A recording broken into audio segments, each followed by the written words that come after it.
another Always Flying video. Because I didn't have much time, unfortunately, I am only going to be talking about one thing, and that is about Bombardier, or Bombardier. If you don't know, Bombardier is a company that makes snowmobiles. Wait, no, Bombardier makes trains.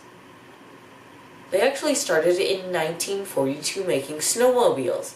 Currently, they make trains in Bombardier Transportation, which is a subsidiary of Bombardier, and airplanes in Bombardier Aerospace, which is also a subsidiary of Bombardier. If I asked you to name a few Bombardier aircraft, I bet you won't be able to name the CRJ aircraft, the Q400, and the C-Series. If you guessed that we'd be talking about the C-Series today, well, you're correct. So first, some background. Basically, Bombardier wanted to make an airplane that was between a regional jet and a Boeing 737 or Airbus A320. The airplane was meant to carry about 100 to 150 passengers, with a 2 to 3 seating arrangement. Bombardier estimated the market size to be about 6,300 aircraft, representing hundreds of billions of dollars of revenue.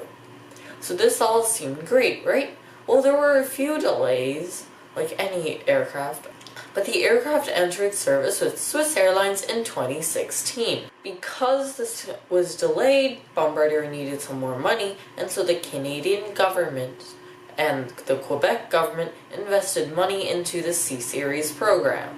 The airplane has only 372 orders, out of which only 24 aircraft delivered. Bombardier never seems to be able to sell more aircraft. Boeing reportedly gave a 73% discount on Boeing 737s to United, dropping the price to only $22 million.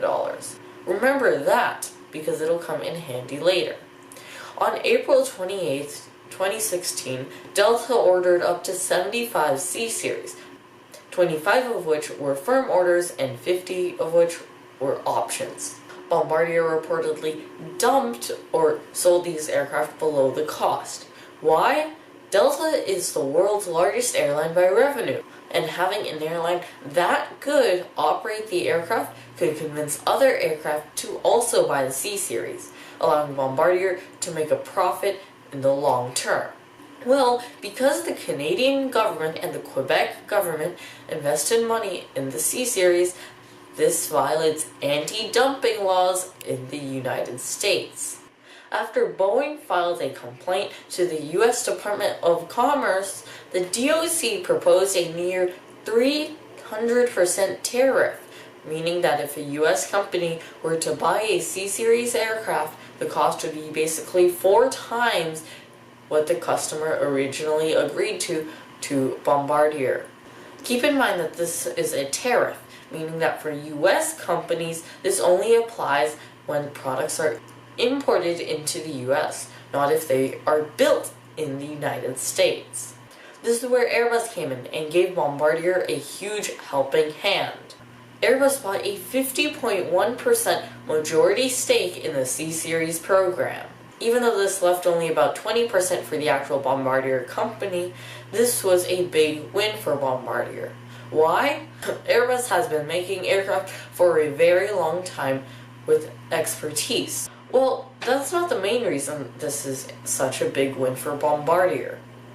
The actual main reason is that Airbus has a factory in Mobile, Alabama. This means that Airbus could theoretically build Bombardier C-Series in Alabama that aren't subject to US import tariffs. Of course, Boeing got mad, and they were reportedly in talks to buy Embraer, Bombardier's main competitor.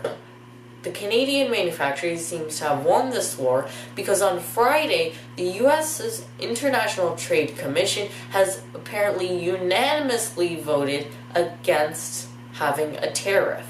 This was not expected at all. Our goal as a nation must be to rely less on imports and more on products made here in the USA. As your president, I'm going to do everything I can to unleash the power of the American spirit and to put our great people back to work. Boeing issued the following statement, which I will not read all of. They stated, "We are disappointed that the International Trade Commission did not recognize the harm that Boeing has suffered from billions of dollars in illegal government subsidies that the Department of Commerce found Bombardier received." I would like to point out that Boeing themselves has also been basically dumping aircraft to United, as stated earlier, and that Boeing doesn't even compete with Bombardier. Period. They continue with, "We will not stand by Bombardier's illegal business practices to continue to harm American workers and the aerospace industry they support." For this, I want to point out that the Boeing 787 is made all over the world, also not supporting American workers.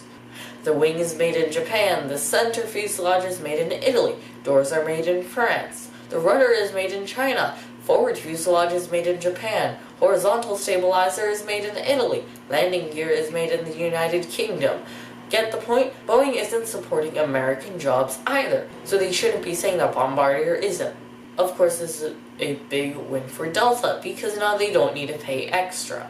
Delta released the following statement, quote unquote, "Delta is pleased by the U.S. International Trade Commission's ruling rejecting Boeing's anti-competitive attempt to deny U.S. airlines and the U.S. traveling public access to the state-of-the-art 110-seat CS-100 aircraft when Boeing offers no viable alternative. The airline looks forward to introducing the innovative CS-100 to its fleet for the benefit of Delta's employees, customers, and shareowners." Bombardier gave a similar statement with, "The C-Series is the most innovative and efficient new aircraft in a generation. Its development and production represent thousands of jobs in the United States, Canada, and United Kingdom. We're extremely proud of our investors and suppliers who have worked together to bring this remarkable aircraft to the market. With this matter behind us, we are moving full speed ahead with finalizing our partnership with Airbus. Integration planning is going well, and we look forward to delivering the C-Series to the U.S. market so that U.S. airlines and the U.S. flying public can enjoy the many benefits of this remarkable aircraft." So in the end, Bombardier didn't really need to sell 50% to Airbus. That's where I want to end today's news segment. Be sure to like, comment, and subscribe for more.